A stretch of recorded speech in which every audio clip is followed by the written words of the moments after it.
I'm Emily. I'm Corey. This is Penny Rose, and we live in a 1987 VW Vanagon named Basha. We've been living in it for about 3 years, and it's not that big. So we've been asked a lot how we survive, and if we're happy living in such tight quarters together.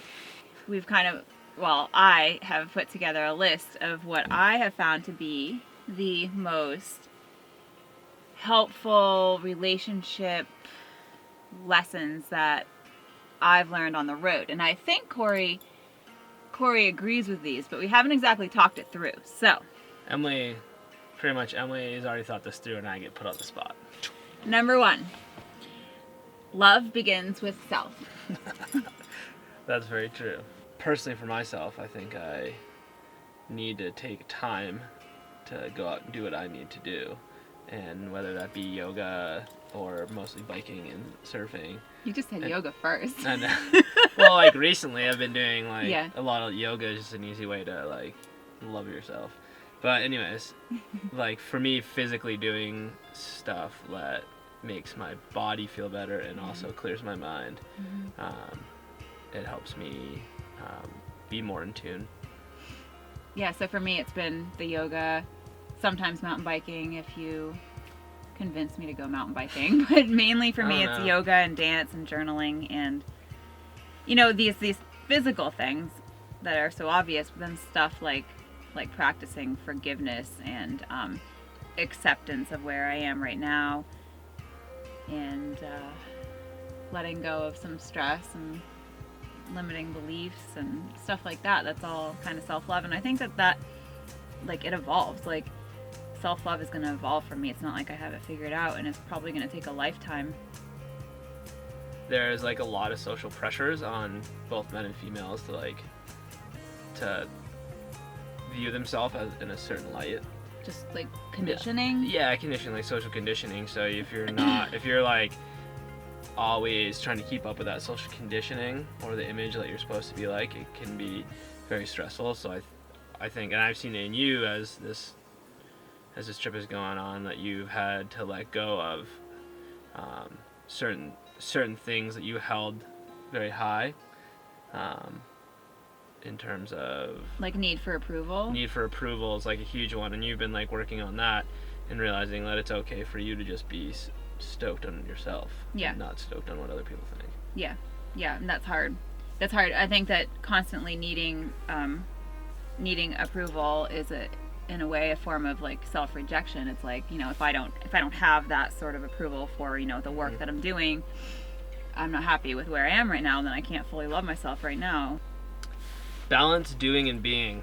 Oh man, I'd say this is my probably my weak point, being the being. I have a hard time sitting still. I'm definitely a doer, and so in van life you definitely free up time, but I am one of those people that still likes to try to fill the time with stuff to do.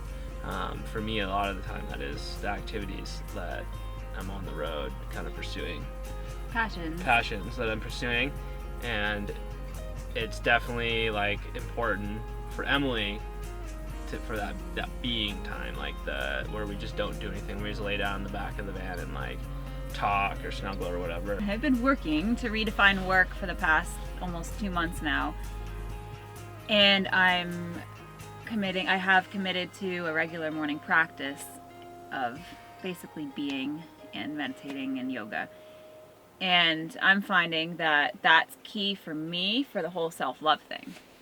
Next, we have personal space and time. These are all kind of connected. Most people in relationships, they are going to work for a certain portion of the day, and they're separated for most of the day. Yeah, they might not see each other. 6 to 10 hours.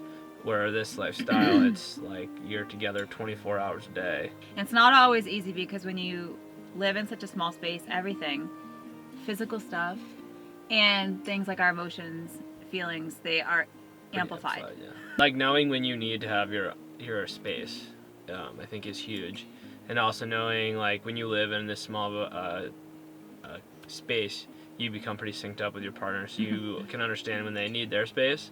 And sometimes that means going outside and Throwing separating, throwing rocks. I have definitely thrown rocks and sticks. It's pretty funny. You encouraged it. When we started dating, I know, but I was going through some stuff, and he's like, hey, I got something for you. He gave me a big stick. He's like, go hit it, go smack it. That's what I said. Go hit it. I think I said smash that on a tree. Well, I know, Something but now like looking back, that's sad. Now I just throw them because I don't want to hit a tree. Emily He didn't do usually anything to me. Emily usually throws rocks and sticks when we're mountain biking. So it's like Yes. mountain biking's like therapy. Mountain biking is like therapy, and that's one reason I don't like it. It makes me so angry.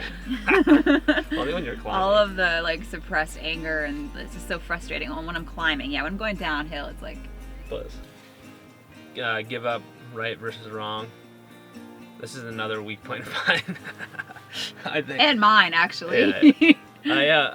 I definitely am a systematic efficiency person, so I've always tried to, living in a van, we have like a certain amount of space that's much smaller than most, so I try to make sure that everything is in its right place, and that and when I do anything like washing the dishes or like cleaning the van, there's like a quick, easy method that I've like developed over doing 100 times. And I'm like attached to those, and like to the point where I'll like watch Emily do dishes and like chirp at her when she's doing dishes. Chirp.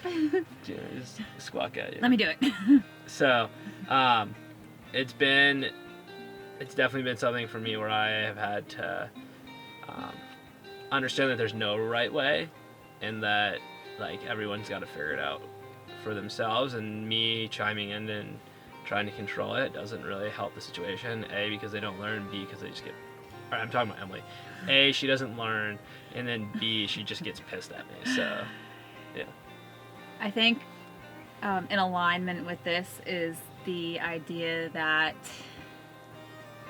we, as we travel, we've been sort of trying to detach from like any belief systems, because that way there's more space for ideas and acceptance and love to come in, and there's not that like headbutting, like no, my way's right, no, my way's right.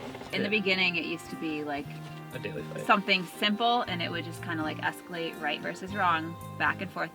Now it seems like one of us is able to, after a little bit of going back and forth, maybe one of us is able to almost like just hold that space and just like realize like, this is silly. Like, I actually love you. This is silly. It's also, Let it go. in a way too, it's also good to have your own, roles, so that you can kind of go about your day, and efficiently get stuff done. So you are freeing yourself up to do what you want to do or just be. And so, for me, because I'm such a like efficiency person, I've kind of taken on the role of like cleaning and cooking food and that kind of stuff, because I can make it happen quicker so that we can spend more time. I'm cheating. I'm looking at the list. Hey, look at the list. The whole accepting imperfections kind of ties into this, which is the next one. Topic. And that's like kind of goes along with the whole like me being systematic, and like thinking there is like a fastest way to do it. When you're with someone, they kind of show you parts of your character that maybe aren't so pleasant or beautiful, and they can kind of help you maybe steer those characteristics so that they're palatable for when you're around anyone. Yeah, we're basically mirrors for each other. And the imperfections, it's not so much about, and we talked about this before, it's not so much about accepting imperfections as it is like looking at the positive, Which is the next one, focus on strengths. Yeah, like we need to as a couple focus on each other's strengths more, because then if you're just focusing on that, they're gonna keep us warm. Please don't leave. We're eventually just gonna only be strong as a couple. Yeah, and I think we've realized that a lot lately, how we might lack in certain areas, but the way that we come together is actually really like synergistic. It's amplified. It's like even more complete than one complete person. Yeah. Or two complete persons. powerful. Yeah, like And so we need to remember that we are who we are and we complement each other so perfectly. Yeah, if we had two of the same people in this van, it would either be like really clean and we would just be like driving like crazy. That's if there was two of me, and we going like all over the place. And if there was two Emilys in here, it would just be like the van would have been broken down in Massachusetts like a year and a half ago. Yeah, but we may have gotten on the road. It just would have been a different method. What would happen is it would be a complete disaster, probably. Yeah. There'd be like mold everywhere. Yeah. And I'd be probably like an expert hula hooper by now, because I wouldn't drive anywhere and I'd just be hoop dancing all day. I think anybody can do this. If you're like committed to like live and learn with someone, it's like definitely a good way to take it up to the next level. And that's it. Yes. Get a van.